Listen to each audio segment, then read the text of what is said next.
सुनो, मैं तुमसे बहुत मोहब्बत करता हूँ, तुम्हें दिलो जान से चाहता हूँ, मैं तुम्हारे साथ जिंदगी बिताना चाहता हूँ।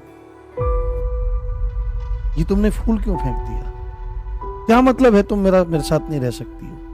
मैं तुम्हारे साथ जीना चाहता हूँ, मरना चाहता हूँ, मैं तुम्हें कई बार बता चुका हूँ। क्या मेरे साथ नहीं रहना चाहती?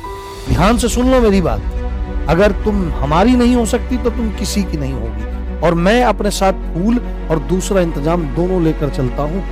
लो, तुम्हें मैं किसी का और होने ही नहीं दूंगा। आप सोच रहे होंगे कि ये एक्ट क्या चीज बताने का या दर्शाने का प्रयास कर रहा है। तो ऐसा अक्सर होता है कि मोहब्बत लोग कर लेते हैं और फिर उस मोहब्बत को पचा नहीं पाते, और फिर जब उनको वो मोहब्बत नहीं मिलती या अन्य अन्य कारण होते हैं तो अपने उसी प्यार को जिससे वो दिलो जान से अपने साथ जीवन बिताना चाहते थे या कुछ भी उनके साथ रहना चाहते थे, उनको जला डालते हैं तेजाब से।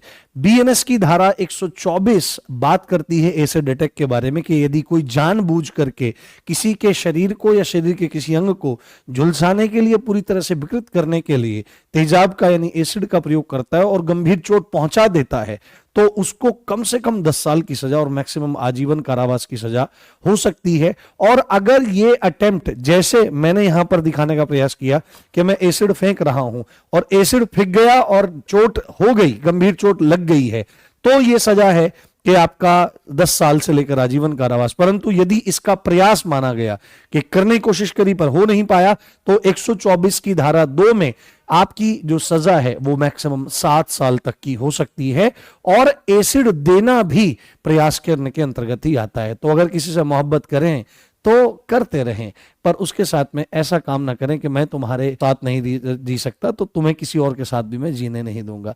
इसी शानदार वीडियो को अब आप उस दोस्त तक पहुंचा दीजिए जो ऐसा कुछ करने के बारे में शायद सोच रहा है कि काजल तुम मेरी नहीं हो सकती तो मैं तुम्हें किसी की नहीं होने दूंगा। जय हिंद।